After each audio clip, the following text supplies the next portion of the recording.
Good morning, everybody. I say on a Sunday morning. It's chucking it down with rain outside, by the way. It's like really horrible today. So I thought it'd be a good morning to make a video. I've got my coffee in front of me here. I'll just put it out, I'll spill it on my laptop.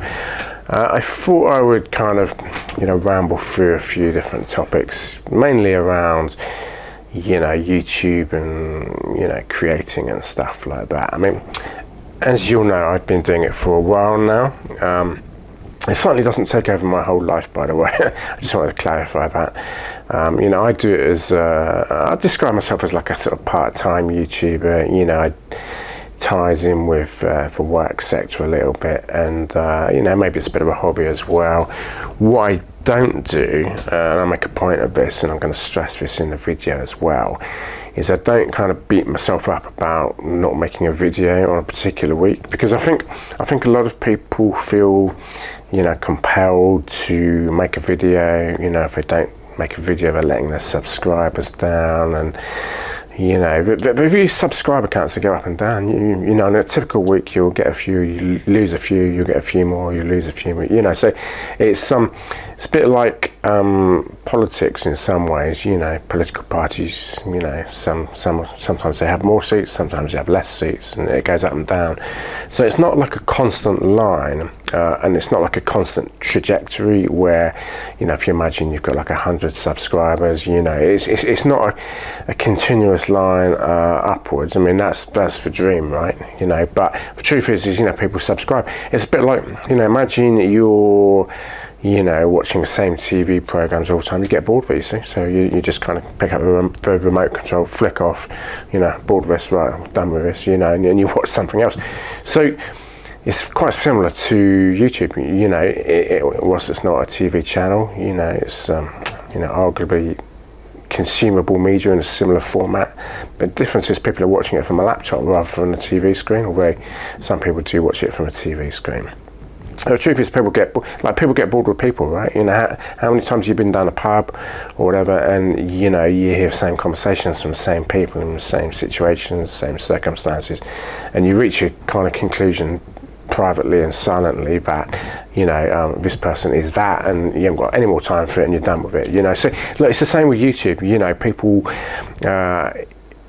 broadly speaking, I'm not speaking literally, but people find these channels, whether about travel, technology, marketing, or whatever.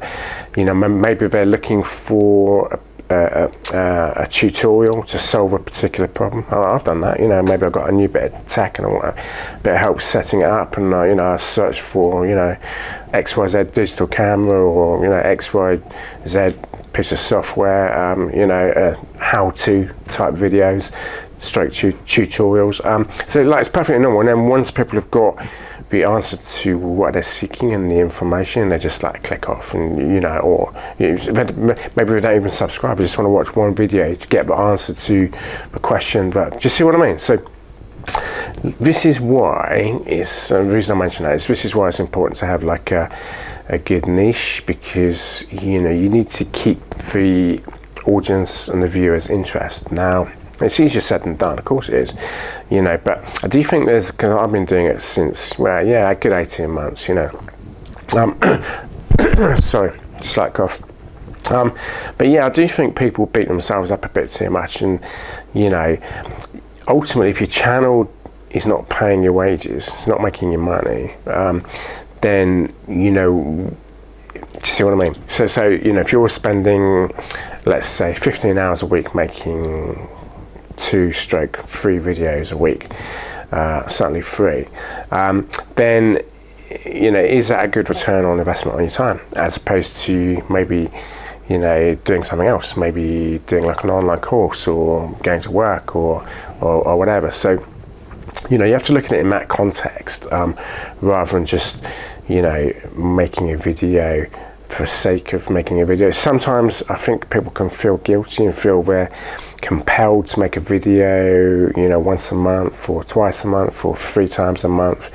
But people will just take stuff for free. They really will. That happens in the real world. On virtually every level. If you give people a mile away, we'll take 2 miles, you know. So, you know, depending on what kind of niche your channel is, I mean, I, broadly speaking, do these kind of mini marketing vlogs, okay, because that's kind of the sector that I'm from. I've got a bit of an interest in it, but it doesn't take over my whole life. But also, you know, I've got an interest in travel, and I totally get that the travel channels are a bit more. People like escapism, you see. You know, people want to. You know, I do it as well. You know, watch some of these escapism videos. My definition of that is, you know, luxury holidays, luxury cruises, you know, luxury flights. You know, holidays in the Maldives, Mauritius, that type of thing, because it kind of transports you from your everyday reality, what I call the daily grind, into another world, or a world of things that could potentially be, if that makes sense. So those videos are more popular, and you know, you don't always, I mean, some of the most successful channels, they haven't even got somebody talking to a camera like me. You know, there's one channel, the Luxury Travel Expert, where they don't even talk on the videos. You know, they have like, I don't know what program they use, they have like some clever captions on the bottom, which show up in a nice bit of font against the kind of grey background, and they put some, you know, very classy, well thought out background music to it with the right shots, and you know, they use drone shots as well, and it works really well, you know. So you don't always have to have somebody talking on camera like myself. Now, the reason I do that is because, you know, I'm based in Cornwall, I'm based in the UK. I've got 1,278 subscribers, something like that, you know. So, look, you know, I wouldn't describe myself as, or my channel as being like mega ahead, because there's people with lots more subscribers than me, but it's about, you know, it's about your journey. You know, why are you doing the YouTube channel? You know, if you're just doing it trying to make a quick buck and be on holiday all the time, you're probably not going to succeed, to be honest. I mean, yeah, you know, some of the people who do these, you know, channels and seem to be having a great life, it's because they've got a good business model. You know, there's like one channel called, what's it called, Umza and Lena or something like that. And there's 2 girls from the West Midlands, and they started up this Airbnb business. And they've probably got about 40 or 50, I'm probably got this wrong because I haven't watched their channel for a long time, but they've probably got about 40 or 50 now, and they're living in Dubai. You know, they're always, you know, if they spend like $3,000 in one day, it's like just spare change to them, you know. So the point I'm trying to make is that, you know, for people sitting at home in the UK, maybe they've got like a you know, budget digital camera from Argos or something like that.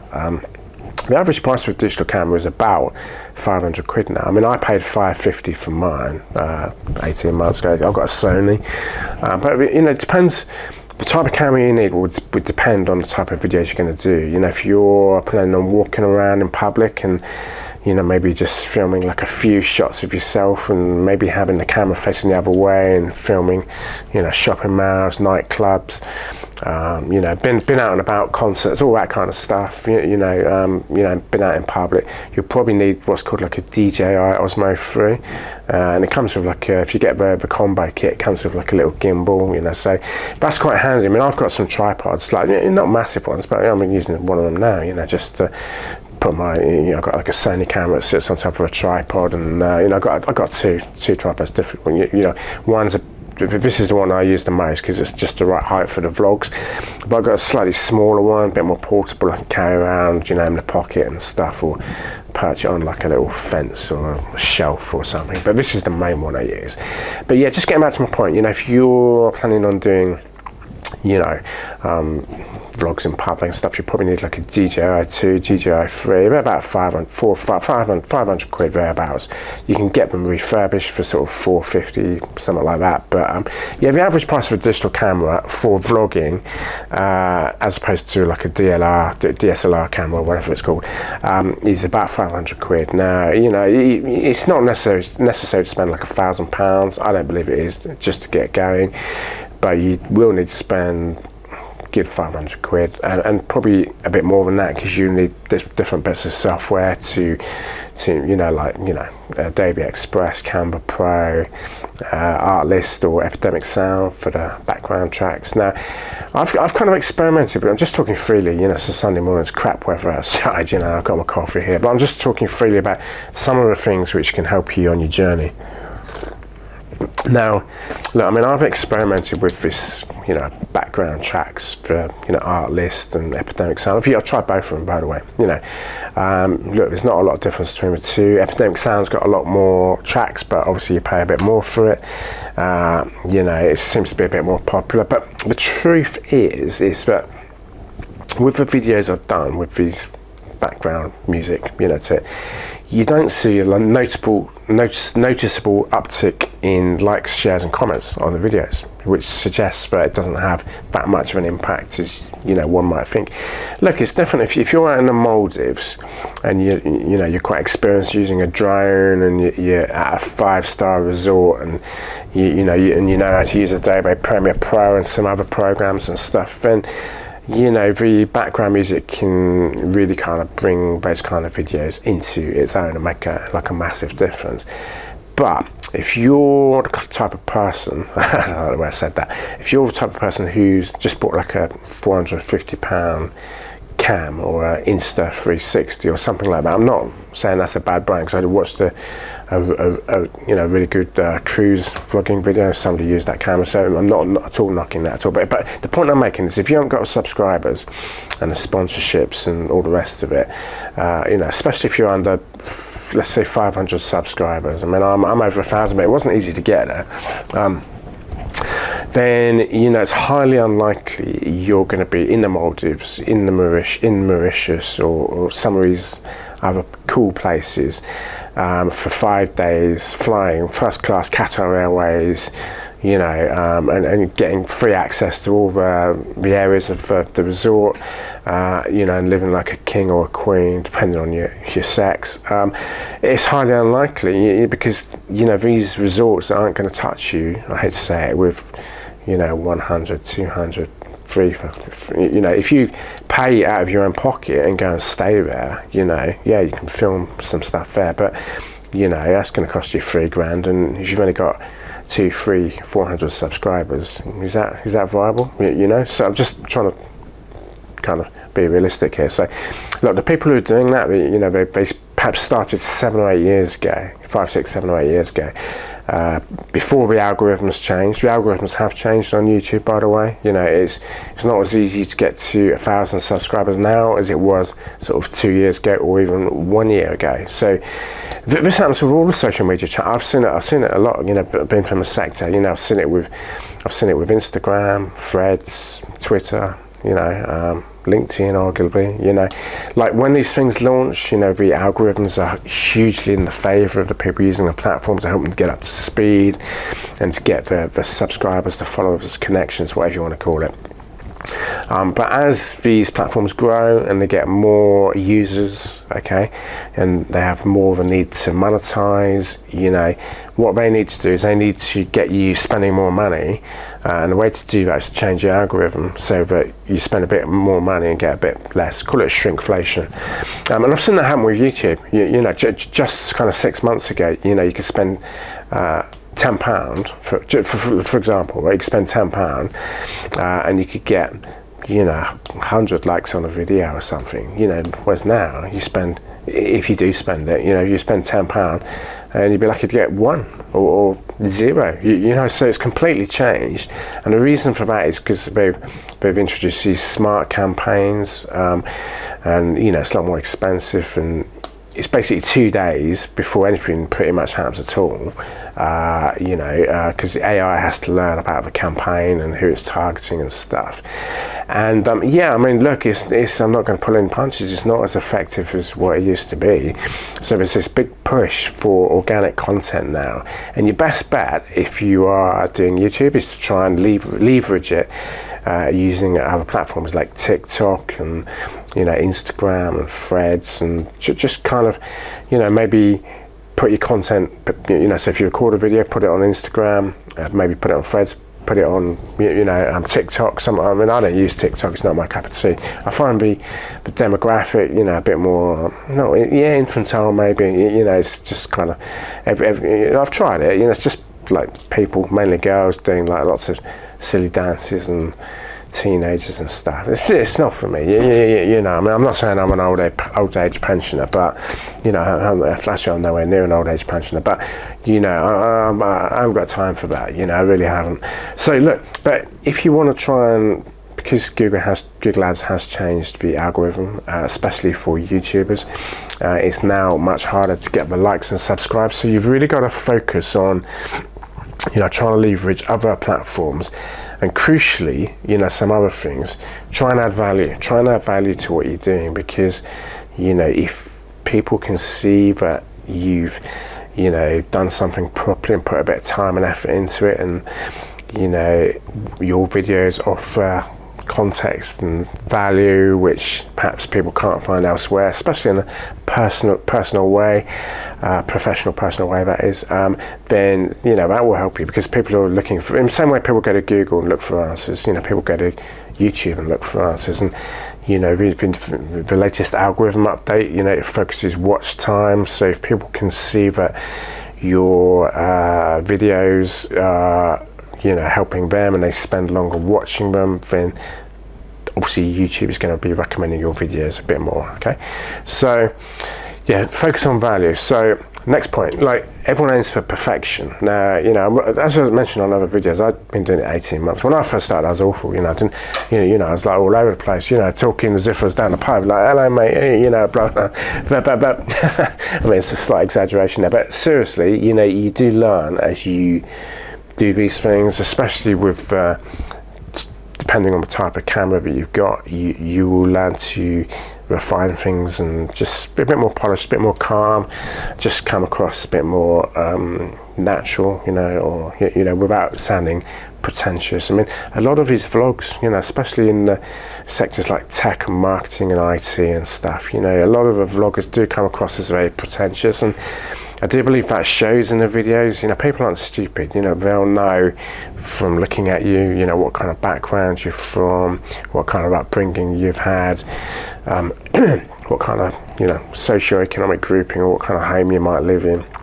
If you're just trying to wing it with a load of BS, you know, politely put, you know, it comes across, guys. You know, people aren't stupid, and this is why I don't like some of the other vlogs that are out there, because the people are just too pretentious. They come across as too arrogant, too proud.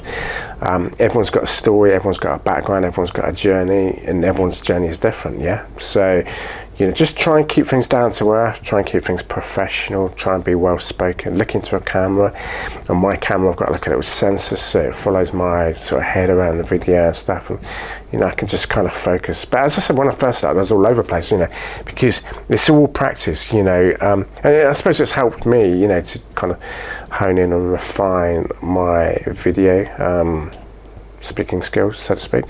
When I first started, it was absolutely awful, you know, because it's about getting used to the camera. Talking into a camera is completely different to talking to somebody down a pub with a pint in your hand. It's completely different, but it comes with practice. Okay, so okay, next point. So optimize for discovery. Now, there's different things you can do here.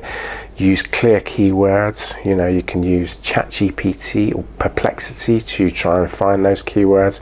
There's other platforms out there as well, plenty of platforms. Just go to Google, you know, just type in, you know, free platforms for YouTube keywords, and it'll throw up loads. So use engaging thumbnails, because a thumbnail is like the cover for your video. If that's a load of rubbish, you know, people, or if you haven't spent enough time on it, it's going to show, you know, and it's going to show that you've just kind of spent 2 minutes on it and blah blah blah. And you know, think of it as a book cover. It needs to be engaging. It needs to be, you know, it needs to inspire people to that, like, so the actual YouTube thumbnail is think of it as a book cover, but that and the title of the video is what's going to inspire people to click on it. Now, if you've got a rubbish title and a rubbish thumbnail stroke video cover, you know, people aren't going to click on the video, and then it's counterproductive, especially if you spent a lot of time doing a video and you've kind of skipped or skimmed the you know, trying to refine the title and the video cover. You know, it's counterproductive. So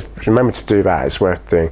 Write descriptions which are searchable. So I've got some ideas about this which I've been using myself. So write the description yourself as opposed to using ChatGPT. But what you can do is then you can copy and paste what you've written yourself into ChatGPT and try and ask it to pick out some trending stroke viral top performing keywords, and then maybe you'll have to thrash around it a bit. You know, the idea that you're just going to press one button and have it all done is nonsense. You know, you'll have to play around with it, perhaps modify the tone, modify some of the spellings from American spellings to British spellings, you know, because some of the American words are spelt with a Z and some of the English words are spelt with an S, you know, at the end. So look, if you can try and integrate some of the most popular recommended keywords, which many platforms offer, including, you know, Google Keyword Planner, and, you know, there's different platforms out there. Some are free, some are paid, but there's a lot of free ones. Try and integrate some of those keywords into the description, and that will help you optimize the video for discovery. A few more points. So here's 4 points here for engaging with your audience. Reply to every comment. So when people leave a comment on your video, just try and reply to it, even if it's just a kind of polite, "Hi, thanks for commenting, appreciate your input," you know, something like that. At least you've acknowledged them, you know, rather than you know, blanking them out or whatever. Some of the comments that get left are a bit nonsensical. You know, I've had a few kind of like, "Yeah, right," you know, and or some kind of negative connotation. You know, it depends what it is. If it's like really bad, you know, like if they've really crossed the line, just remove them from a channel and they won't bother you again. Ask questions in your video to spark discovery. So, you know, whether you're doing that verbally or in the description, to do it in both is probably a good idea. Just to kind of ask some hypothetical questions and try and engage the viewers and through debate, and yeah, maybe debate, you know, polite debate. Then, you know, that can help to increase the interaction on your videos as well. Just remind your people to subscribe. You know, what I normally do is at the end of a video, I put like a little video template up saying, you know, don't forget to like, comment, subscribe, and I put that in the bottom of the description as well.